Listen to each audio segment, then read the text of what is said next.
Olá, pessoal. Bom dia, boa tarde, boa noite para todos e todas. Estamos nesse nosso vídeo gravado do Espaço do Assinante, onde vamos trazer o tema Dr. Demeuri, a Cólera e a Fatalidade, Revista Espírita de 1867.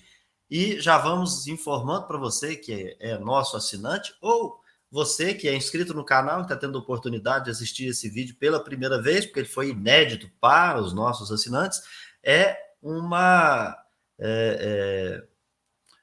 dúvida de uma das nossas internautas, bem como uma sugestão de pauta.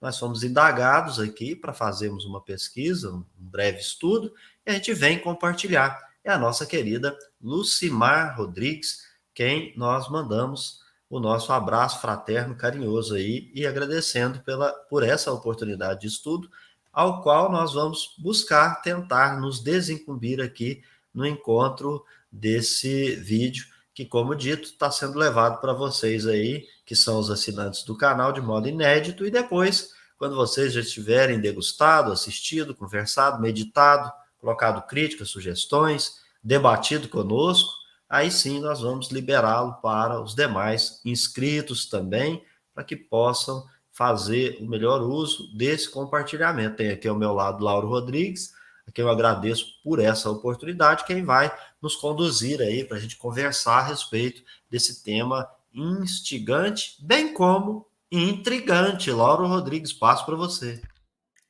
Obrigado, Beto. Olá, pessoal. Espero que estejam todos aí gozando de muita saúde, de muita paz. E estudar esse tema aqui, Beto, né, é muito importante porque está muito ligado às nossas questões morais. Beto, pessoal, nesse artigo nós estamos falando da Revista Espírita de 1867, do mês de outubro. Lá no finalzinho desse mês de outubro, nós estamos falando, então, dos adeusos, que é dissertações espíritas.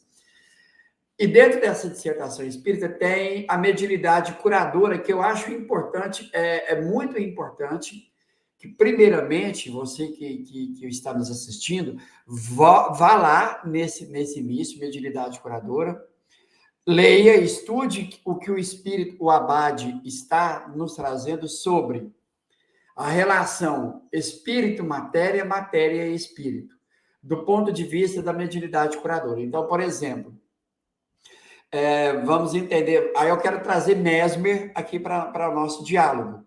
Mesmer, quando ele estava atendendo os seus pacientes, usando o magnetismo animal como meio de cura, Mesmer também trabalhava na questão psicológica. Ele orientava os seus pacientes a mudar de conduta de vida, melhorar os pensamentos, melhorar aquilo que se diz respeito à alimentação, então nós estamos falando no campo material, aos exercícios físicos, mas principalmente mudar os seus pensamentos, melhorar as suas qualidades de pensamentos.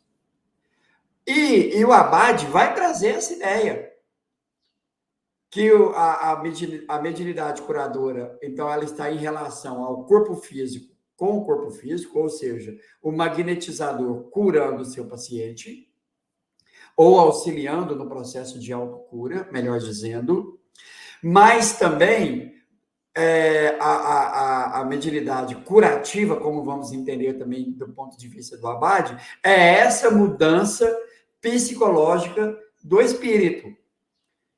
Essa é realmente a função da mediunidade curativa. Vamos aqui lembrar de alguém que vai dizer isso, que não veio curar corpos, mas veio curar almas? Jesus. Jesus, então, ele traz conceitos morais para a transformação do espírito, não só da matéria. A matéria é uma consequência dessa ação do espírito transformado ou não sobre o seu corpo físico. Então, esse artigo que nós vamos falar aqui, Dr. Demeuri, está um pouco muito ligado a isso que eu estou dizendo aqui, que eu convido você que vai, então, nessas comunicações e leiam lá, estude lá, que vocês vão entender isso que nós vamos conversar aqui. Beto, te devolvo. Laura, então vamos aí já partir para o compartilhamento, né, do tema, e aí você faz as conexões para nós aí a respeito dessa ligação entre um artigo e outro, conforme proposto aí. Então, vamos partir para aqui a gente já fazer uma leitura. Acho que primeiro fazer o compartilhamento da leitura completa e depois vamos dissecando de parte a parte aí. Você compartilha aí, eu vou fazer a leitura na própria tela, Lau. A epidemia que vem dizimar o mundo em certos momentos e que conviestes chamar cólera, fere de novo e por golpes redobrados a humanidade. Seus efeitos são prontos e sua ação rápida. Sem nenhum aviso, o homem passa da vida à morte. E aqueles mais privilegiados, poupados por sua mão fulminante, ficam estupefatos, trêmulos, ante as espantosas consequências de um mal desconhecido em suas causas, cujo remédio se ignora completamente. Nesses tristes momentos, o medo se apodera dos que apenas encaram a ação da morte sem pensar no além, e que só por este fato, com mais facilidade, oferecem o flanco ao mal. Mas, como a hora de cada um de nós está marcada, há que partir. A despeito de tudo, se ela tiver soado. A hora está marcada para um bom número dos habitantes do universo terrestre. Partem todos os dias. Pouco a pouco, o flagelo se espalha e vai se estender sobre toda a superfície do globo.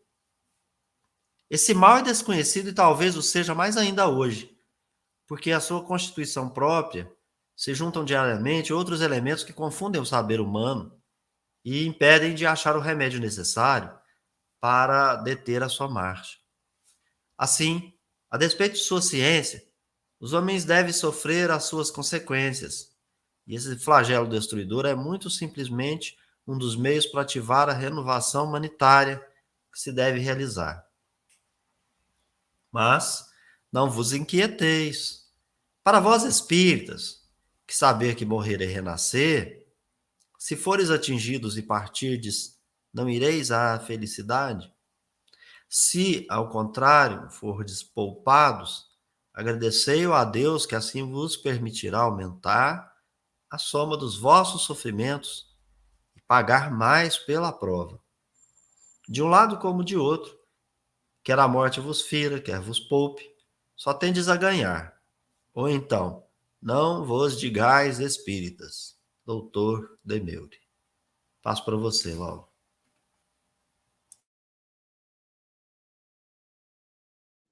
É um artigo, né? Uma comunicação pequena, mas assim, grandiosa, né, Beto? Né, pessoal? Porque o Dr. Demeure traz pontos aqui doutrinários, princípios, né? Que a gente precisa conversar. Então, vamos lá. Primeira coisa, né, aqui que eu quero trazer, e o Beto vai me ajudar aqui, sobre a questão da fatalidade. Então, estávamos conversando um pouco antes de gravarmos esse vídeo, quando o Beto e eu conversando, nós entendemos que, primeiro, nós temos que voltar no tempo, ali, quando aconteceu essa epidemia, ali, mais ou menos, meados do século final, sei lá, entre século XVIII e XIX, ou até mesmo século XIX, entender que o que ocorre hoje com a globalização, então nós estamos falando na pandemia, que rapidamente se alastrou pelo mundo, né, e dizimando vidas e vidas, naquele tempo, esse processo de epidemia era mais lento. Por quê? Porque de um continente para outro não era tão simples de se viajar.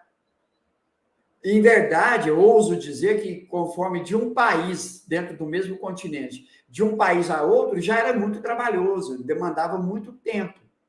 Agora, imagina você sair de um continente, atravessar oceano, para chegar em outro continente. Então, a disseminação de uma epidemia, de uma doença, ela era mais lenta, mas ia ocorrer em algum momento. Então, muitos continentes podem ter sido poupados? Com certeza podem ter sido poupados. Né? Demorou-se mais tempo, mas eu penso que deve ter acontecido em algum momento ou outro. Então, nós primeiramente temos que ter essa ideia, né? De que talvez alguns povos foram poupados por essa epidemia, pelo simples fato de estarem mais isolados de outros pontos, como países mais civilizados, né? Então, nós estamos falando na Europa, onde se navegavam mais facilmente de um país para outro. Nós estamos falando de continentes aqui, onde, né, talvez o continente europeu com o continente africano já havia uma ligação mais fácil, enquanto que no continente africano talvez seria um pouco mais difícil. Bom, então, pensando dessa forma aqui, a gente já vai começar a trabalhar isso aqui. A epidemia que vem dizimar o mundo em certos momentos e que convém chamar cólera, né? Fere de novo e por golpes redobrados a humanidade e seus efeitos são prontos e sua ação rápida. Beto, a gente vai lembrar aqui, né, daquela pergunta dos Espíritos, né, que Deus fere a humanidade, né? E aí a gente vai lembrar de doenças, nós vamos lembrar de tudo isso que a gente está falando aqui, da ação da natureza sobre o ser humano, sobre um povo. Então, né, então, quer dizer, Deus vai ferir a humanidade com leis naturais, que está dentro, né, de uma ação natural. Não que Deus está pontualmente apontando o dedo para dizimar essa ou aquele povo, esse ou aquele ser humano. Não. Deus fere a humanidade por leis naturais, leis da matéria, mundo físico. Bom, então eu quero avançar aqui um pouquinho, Beto, porque o que me chama a atenção aqui o mundo se apodera de apenas encarar a ação de um ponto de vista. Eu devia ter marcado aqui. Ele vai dizer sobre a hora está marcada para o bom número de habitantes do universo. Aqui, então, parece que dá uma ideia de determinismo, Beto. Parece que assim, está dizendo assim, olha, a hora foi marcada. Então, aquele povo que foi assolado por aquela epidemia é porque estava marcado um determinismo divino. Em tal época, esse povo será destruído. Então, estou trazendo essa ideia aqui para a gente conversar. Beto, eu quero passar para você aqui, porque talvez você quer dizer algo sobre fatalidade desse ponto de vista material. Eu te devolvo a palavra aí, Beto. Então, Lau, eu gosto muito de estudar em espiritismo a conjugação dos vários temas, dos vários assuntos. Ou seja, primeiro eu preciso interpretar o ponto de vista do espírito. O Kardec está colocando essa comunicação na Revista Espírita. O que era primeiro a Revista Espírita? No laboratório. Por que o Kardec coloca o artigo lá?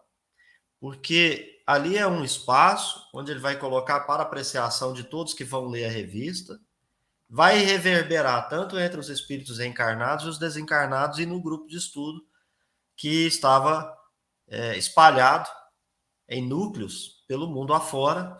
Ele se comunicava com mais de 1.000 centros, como relata na introdução do Evangelho segundo o Espiritismo. Então, quando eu vou analisar essa comunicação, eu não posso perder de vista que eu preciso analisar as obras de chegada que partiram desses artigos que foram colocados. Então, o Kardec ele coloca vários artigos e nós não poderíamos ser ingênuos de buscar apenas esse artigo sem ler o restante, sem ler o conjunto, né? Então, essa é uma questão que eu chamo a atenção. só ler esse artigo sem ler o conjunto de artigos dentro do núcleo e do título. Né? Nós estamos falando de fatalidade ou no conjunto de artigos nós estamos falando da partida daqueles entes? Quando nós, então, devemos terminar as nossas relações pelo evento morte. Como é que nós vamos, então, nos despedirmos desses nossos entes queridos, do ponto de vista do afeto, do ponto de vista das nossas relações, entre outras coisas. Então, eu quero chamar a atenção que há um título na questão 851, está no livro 3º, capítulo 10, Lei de Liberdade. Por que Kardec escreveu sobre fatalidade no capítulo Lei de Liberdade? Eu quero começar dizendo o seguinte, não vou começar pela lei de liberdade, porque senão fica meio que incompreensível. Mas eu fiz alguns apontamentos, quero compartilhar no seguinte sentido, Laura. Primeiro, quando a gente está lá na questão 728 está no livro 3º, capítulo 6, Lei de Destruição. Nós estamos falando disso, nesse ponto do artigo. Estamos falando de morte, de destruição e de uma destruição meio que em massa, né? A colha invadindo todos os campos da terra. E o espírito, olha que interessante, ainda abarcado pelo sentimento do geocentrismo, a Terra sendo o centro do universo, não que ele disse isso, mas ele vai usar uma palavra que nos demonstra exatamente qual o grau de perfeição que esse espírito já atingiu. Ele chama a Terra de universo terrestre. Então, a gente precisa entender. Ele está falando assim, no conjunto das coisas que estão aqui à nossa disposição na Terra, que constitui um universo de coisas, ou seja, variadas coisas, muitas coisas, nós temos, então, o universo terrestre. E se a gente pegar um microscópio e colocar a nossa pele, a gente vai ver que tem um universo ali, tem muita coisa que a gente até não gostaria de ver, porque tem, e a gente nem acredita que tenha, né? Mas existe. Então, ele usa essa expressão do universo terrestre. Eu já parto daí para tentar dialogar com esse texto. Então, quando eu estou lá na lei de destruição, Lau, o objetivo da lei de destruição que nós vamos aprender é que, no nosso caso, dos seres humanos, morrer faz parte da lei de destruição. Viver e morrer. Todos que nascem, crescem, vivem e morrem. Não é? O tempo aí, nós até vamos conversar um pouquinho a respeito, mas o ser vivente, ele morre. Então, morrer é uma lei natural. Está lá na lei de destruição. Essa lei de destruição é maldade, é castigo? Não, ela faz parte da harmonia das leis naturais, e o objetivo dessa lei é que as coisas renasçam e se regenerem. Renasçam e se regenerem. E é muito interessante, né? Quando a gente vê, por exemplo, um local que estava deserto e que depois de uma chuva começa a nascer aquelas plantinhas, fica verde, fica bonito, né? Não regenerou a paisagem, essa beleza, só para a gente começar a ter uma ideia. E o ponto de vista. Para nós que estamos aqui sofrendo a lei de destruição, sofrendo os efeitos dessa lei, a gente chama ela propriamente de destruição. Mas para as leis divinas, o nome é outro. O nome é transformação. Então, antes de mais nada, eu preciso levar esse conhecimento hoje para estudar esse artigo, porque as obras já foram concluídas. Eu não posso esquecer. Eu não posso ficar voltado, Laurinho, não sei se você me entende, para esse artigo sem perceber que há um conjunto de informações que já me dão um norte para entender esse artigo com mais qualidade e retirar, extrair dele aquilo que vai ser importante. Uma outra coisa que nós vamos aprender lá na lei de destruição é que há um tempo para tudo. E isso é inclusive bíblico, né? Porque se você for em Eclesiastes, você vai encontrar isso lá, né? Debaixo do céu há um tempo para tudo, há um tempo para morrer, há um tempo de sorrir, há um tempo de viver, há um tempo de. Então há tempo para tudo, há um tempo. E qual a finalidade disso? A gente se instruir na experiência, conforme a gente já aprendeu. Então há um tempo para tudo. Um tempo que os espíritos vão dizer necessário. Então lá no livro dos espíritos já não tem um tempo marcado. Eles estão mudando essa expressão para um tempo necessário. Qual que é o tempo necessário para o Lauro? Qual que é o tempo necessário para o Beto? Cada ser, ele é dotado do instinto natural de viver, ou seja, ele tem necessidade de viver. E também ele tem necessidade de se reproduzir, de perpetuar a espécie.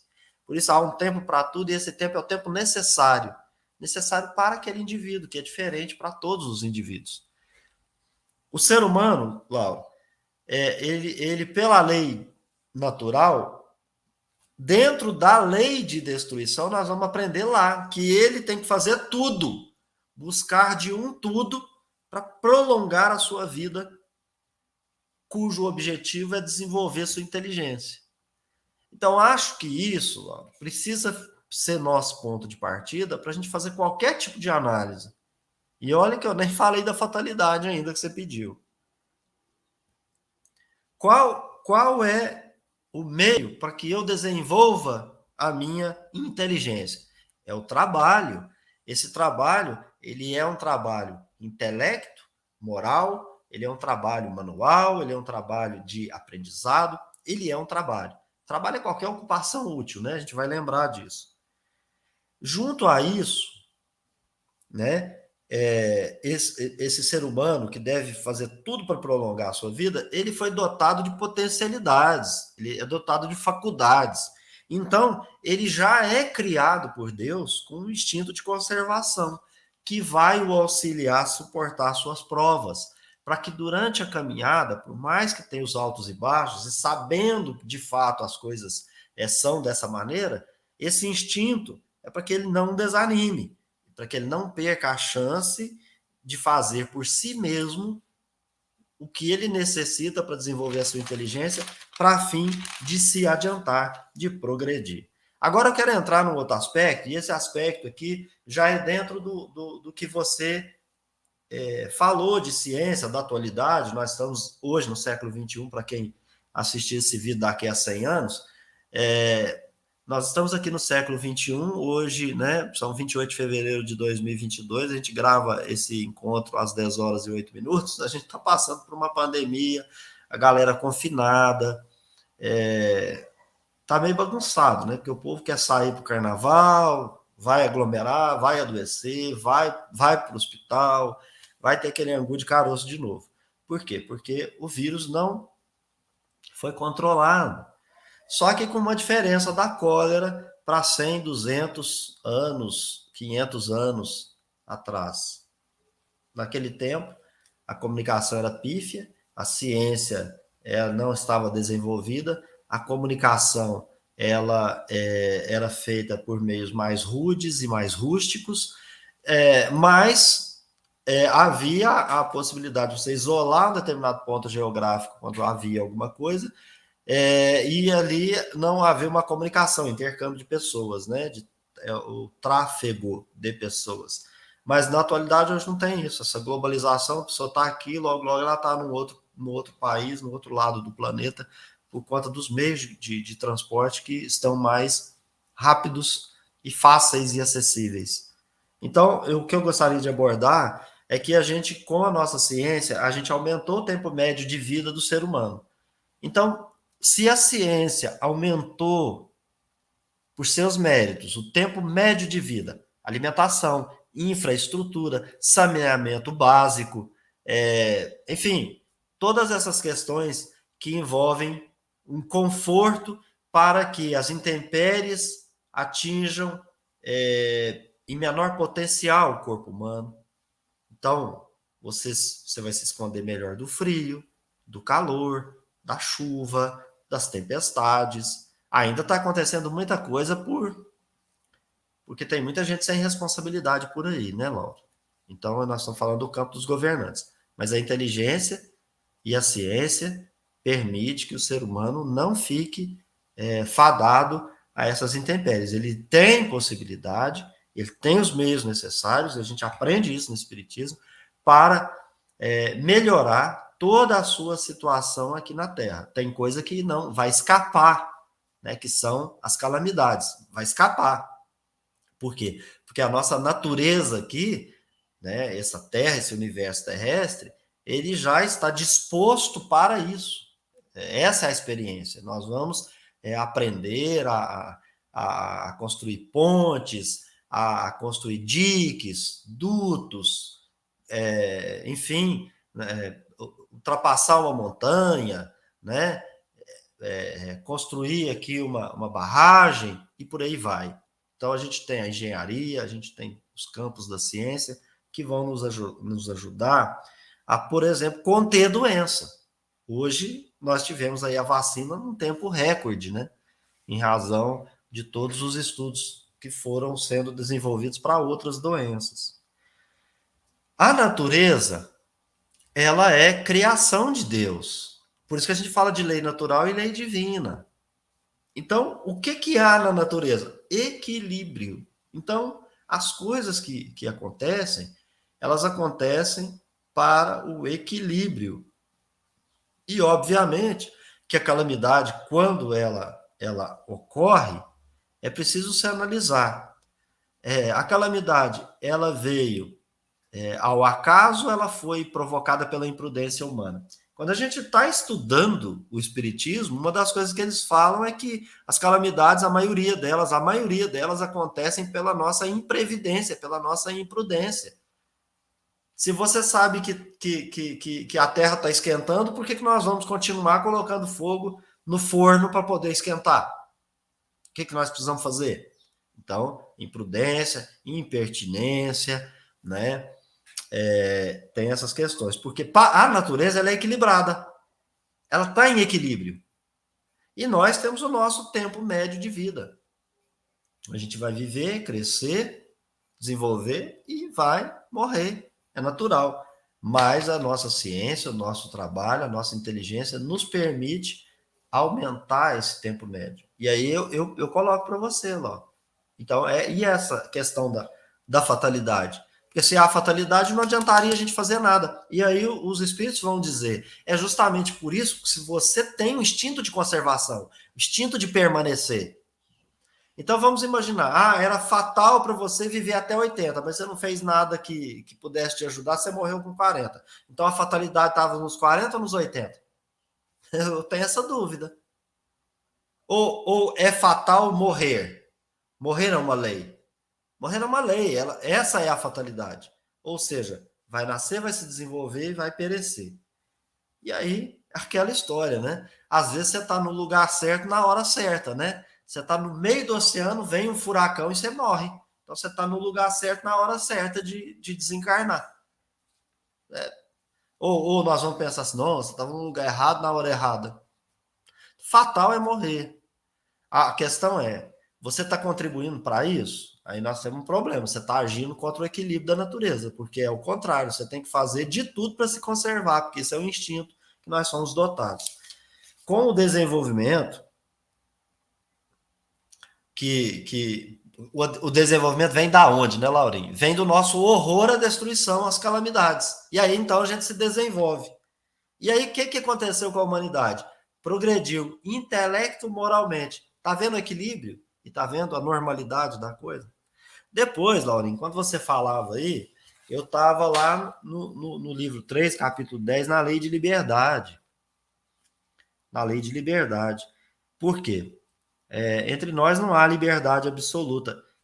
Aí você fala assim, mas por que nós estamos lá na lei de liberdade? É porque é na lei de liberdade que a gente vai estudar a fatalidade. Engraçado isso, né? Como é que é fatal se eu tenho livre-arbítrio? Não é? Qual que é a minha liberdade absoluta? A minha liberdade absoluta é a de pensar, a de consciência, que é um pensamento íntimo. Eu tenho livre-arbítrio, eu posso escolher, mas os espíritos vão nos ensinar. onde tiverem dois seres juntos, há direitos a respeitar, que é a questão 826. Então, assim, seriam essas as considerações que eu queria fazer aqui em relação a isso, e eu vou devolver para você fazer seus comentários a respeito.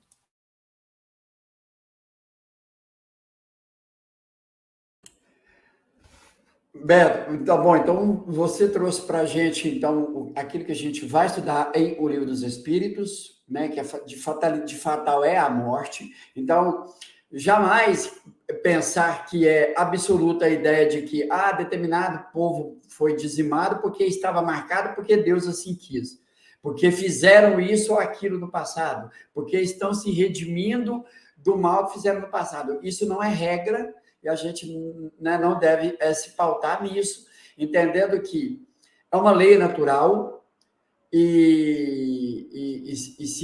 se é uma lei natural, uma lei da matéria, e se esses corpos, muitos desses corpos estão frágeis à ação dessa determinada doença, então esses corpos vão perecer porque é uma lei natural. Tanto é que o doutor Demeure vai dizer, né, a hora está marcada para um bom número dos habitantes do universo terrestre. O Beto já trouxe essa ideia para a gente. Partem todos os dias pouco a pouco, certo?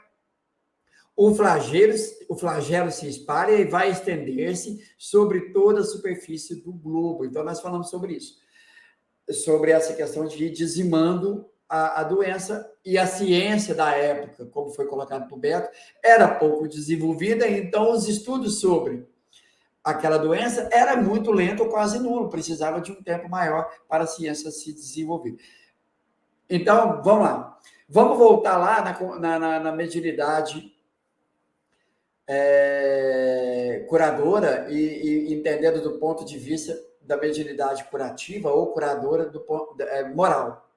Então, ele vai dizer aqui que há alguns que são privilegiados. Gente, é muito fácil imaginar. Tem pessoas, seres humanos, que têm um corpo físico mais resistente a doenças, enquanto outros são mais frágeis. E isso é biológico. Beto, pois não? Só para contribuir, eu entendo que quando ele está falando do privilégio é do que ficou vivo. Então, é o seguinte, o raio caiu. Você está a 1 metro do raio, não te atingiu. O outro que está debaixo do raio foi atingido. Então, ele está falando do privilegiado aí, mas talvez a tradução leva ao eleito de Deus. Não tem ninguém que tem eleição por Deus, não. Ele foi, na verdade, a palavra privilegiado, eu diria, afortunado. Ele foi feliz que não lhe atingiu. Só que ele está dizendo, olha, mas também o que foi atingido ali, ele não está infeliz, não. Os dois estão na mesma conta. O que vai ficar vai aprender e o que foi vai escolher novas provas. Enfim, está encerrado o parangolê dele ali, então vamos seguir vida. Eu entendo que a palavra ali ela precisa ser bem interpretada no sentido de afortunado, para poder prosseguir, para continuar. Desculpe. Ótimo, Beto. E lembrando, então, né? Então, o Beto trouxe a ideia, por exemplo, de um acidente natural, um raio, alguém se queimou com raio, mas outros que estavam mais próximos, nada aconteceu. Então, né? Não, mas é porque aqueles ali não tinham de passar por aquilo. Não, é porque aqueles ali, por questões naturais, foram menos atacados pela ação do raio aqui em questão. Mas na doença, então, tem pessoas que desenvolvem o seu corpo físico mais saudáveis e outros não. E é uma ação natural da matéria. Mas agora vamos para a questão moral. Tem espíritos que estão encarnando, reencarnando, que trazem consigo medo, que trazem consigo sentimentos de ódio, que trazem consigo sentimentos de vingança e uma série de imperfeições que vai contribuir para danificar o seu corpo físico ou torná-lo mais frágil em algum momento da sua existência ou até mesmo no seu desenvolvimento ali, no início do seu desenvolvimento. É uma ação moral sobre a matéria. Então, a partir desse princípio, muitos desses que foram atingidos pela cólera, muitos não sucumbiram. Por que não sucumbiram? Porque pode estar em relação à sua questão moral.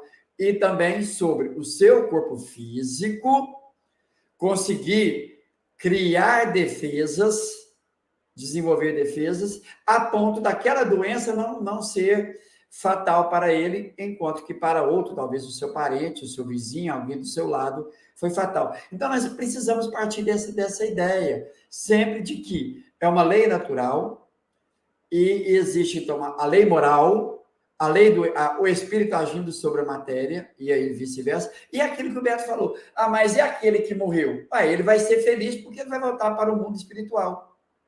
Ele simplesmente deixou um corpo que adoeceu, não resistiu.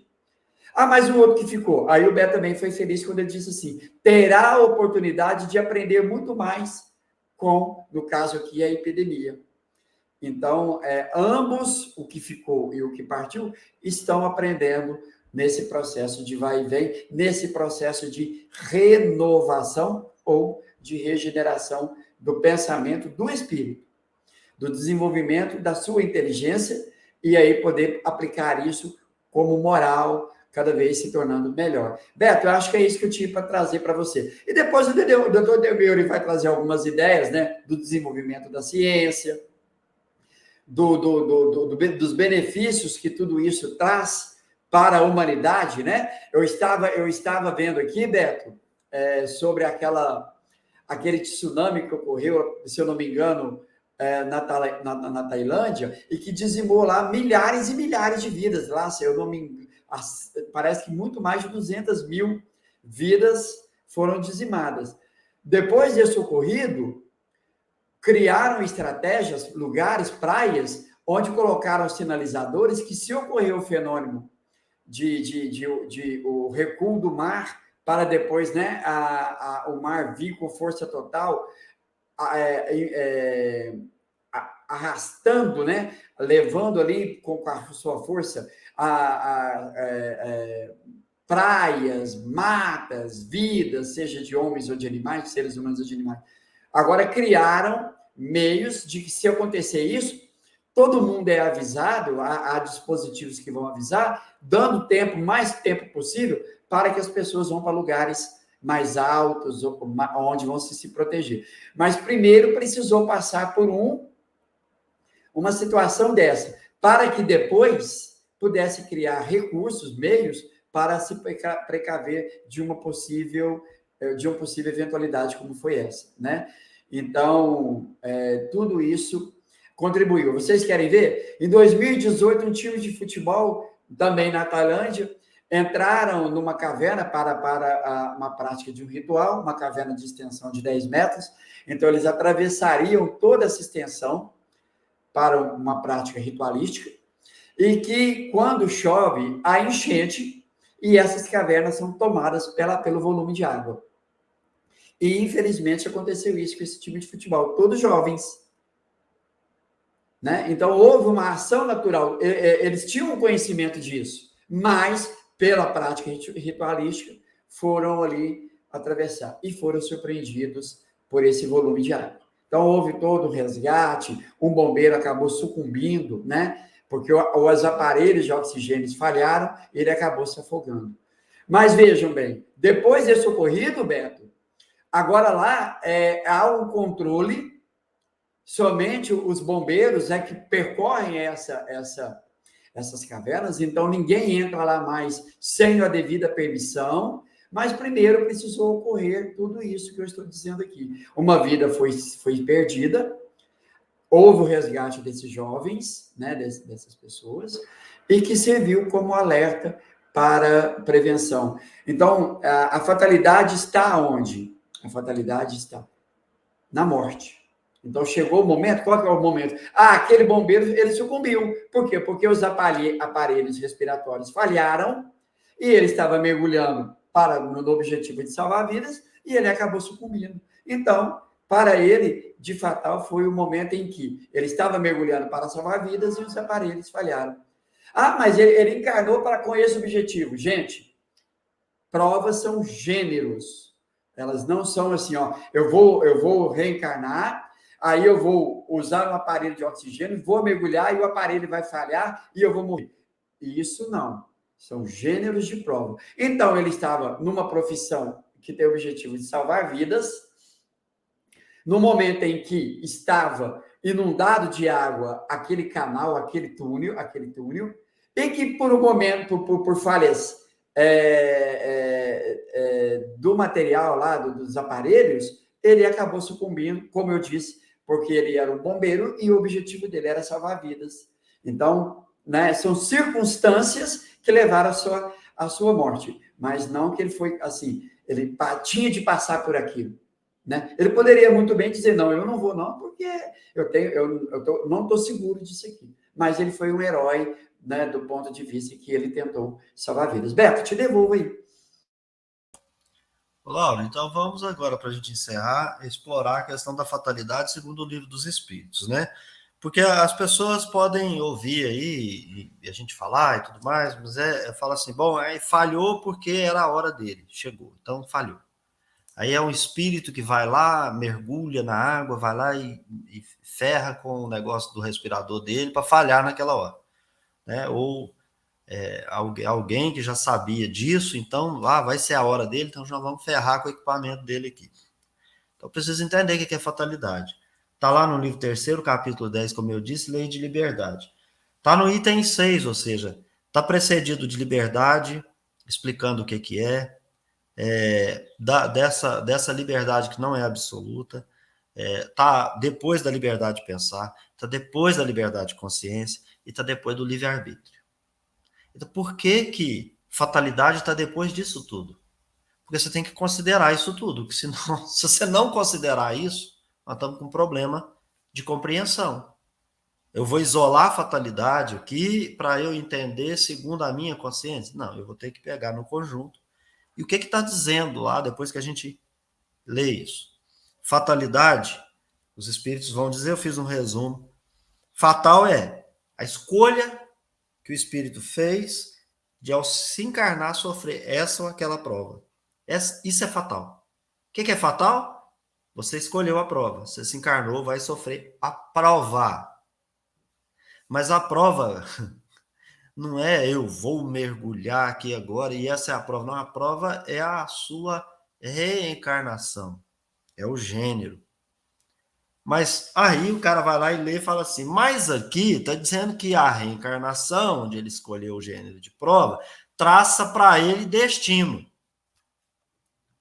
Os espíritos falam, Laurinho, uma espécie de destino. E eles explicam o que é destino. Então, didaticamente, a gente vai lá e extrai o conhecimento. Destino é a consequência da posição em que se encontra. Aonde? Na reencarnação para sofrer um gênero de prova. Prova de que natureza? As físicas. Por quê? Porque a prova de natureza moral, ela vai considerar outras coisas que estão anteriores. Então, agora nós estamos falando da prova de natureza física. Então, a cólera entra, o vulcão entra, o tremor de terra entra e o acidente em Petrópolis também entra. Então, um cara que é rico, que não precisava estar lá na encosta, na favela, ele vai para lá visitar um amigo. Então, é uma circunstância, ele está sujeito. Porém, ele traçou para ele uma espécie de destino. E aí, nesse dia, ele está lá na casinha dele, que não está na encosta, não está embaixo da pedra, e está lá na mansão, que foi feita com agulhas, que são com aquelas fundações, e o prédio, você pode balançar bastante ali, que o prédio não vai cair. Por quê? Porque ele escolheu a prova, por exemplo, da riqueza. Ele está numa posição social que ele traçou uma espécie de destino.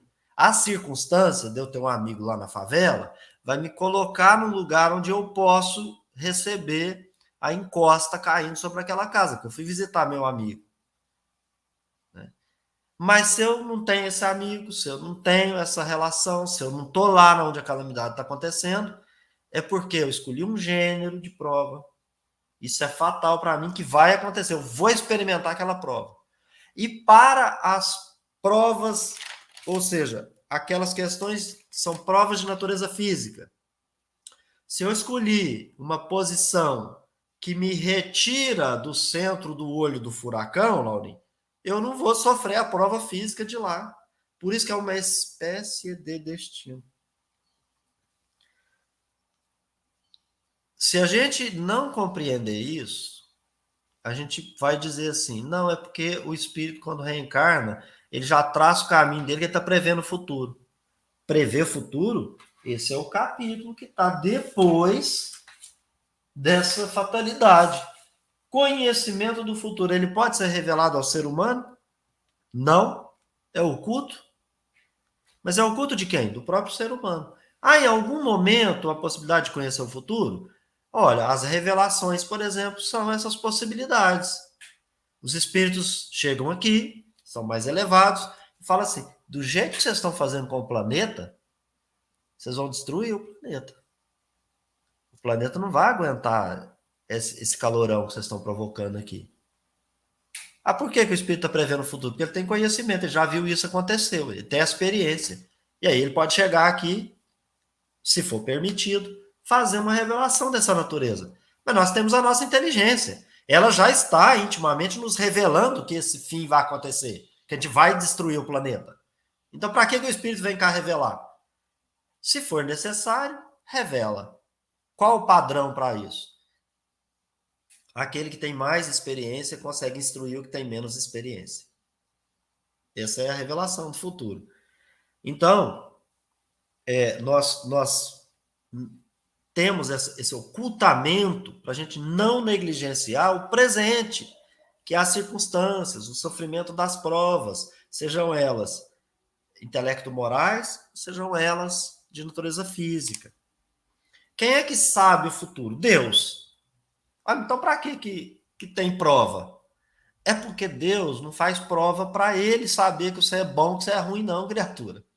Ele não está te provando para nada. Não, é mesmo, o Laurinha mostrou que é firme, olha lá que cara bacana, né? Já não mata mais, já não rouba mais, agora, né? Só faz umas... Mas o resto ele está indo bem, né?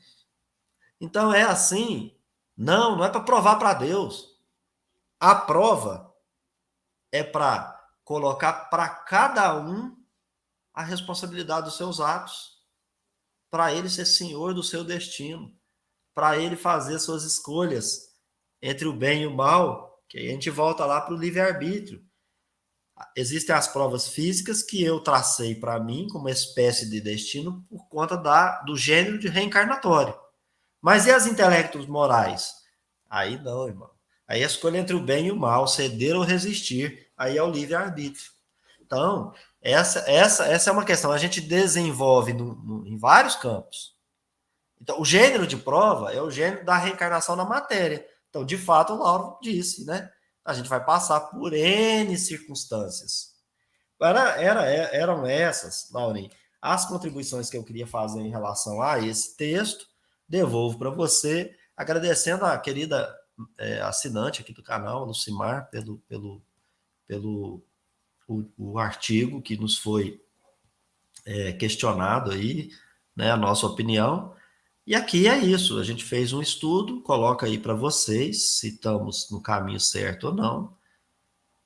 A gente é estudante, não tem professor, eu fiz um compartilhamento daquilo que eu pude estudar. Vocês estão vendo que meu caderninho está aqui, ó, minha canetinha está aqui, meu livrinho está aqui, e a gente vai estudando. Passo para você, Lauro Rodrigues, agradecendo a Deus e aos bons espíritos por esse encontro, mas aí fique à vontade para argumentar em cima do que eu falei, concordar, refutar, tendo o tempo necessário aí, tá, Lauro?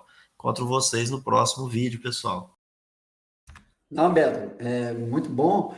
E a gente parte da ideia da moral, né? Então, a ação do espírito sobre a matéria, como já foi conversado,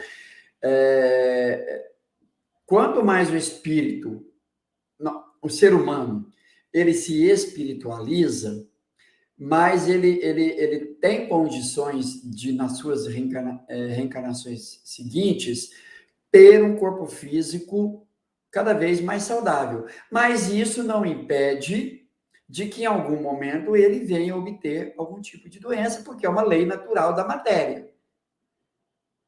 Aí muitos vão dizer, mas essa doença é prova. Talvez ele estava encarnando aqui para trabalhar, para progredir normalmente. Mas surgiu uma doença no decorrer da sua encarnação, e que vai servir para ele, então, a partir dessa doença, para ele ser provado, provar em si a resignação, a paciência, a fé em Deus e a perseverança naquele caminho que ele traçou, que é o caminho de continuar progredindo. Então, a doença não significa que estava desenhada na sua vida. Ela surgiu porque é uma lei natural. E ele, por ser um espírito com as ideias mais claras, mais desenvolvidas no campo do intelecto e no campo da moral, ele vai continuar enfrentando isso naturalmente até o momento da sua morte, seja em qual instante se der. Talvez de imediato ou talvez prolongue essa doença, porque vai ajudá-lo cada vez mais a desenvolver isso que eu disse lá atrás: resignação, paciência, fé, perseverança. Então, a prova, ela está em relação ao que aquilo que o espírito precisa como desenvolvimento. Eu não vejo dificuldade em entender isso. Não como um meio punitivo, como um meio de estar pagando o que fez no passado. Nunca. Não vejo dessa forma, mas quero me despedir de vocês aqui, agradecendo, esperamos, vou aqui dizer que acreditamos que esse vídeo possa contribuir muito disso que nós estamos falando sobre fatalidade. Tá bom, pessoal? Obrigado a todos, fiquem com Deus, e quero agradecer sempre aos bons espíritos por estar sempre conosco. Paz e luz a todos, fiquem com Deus.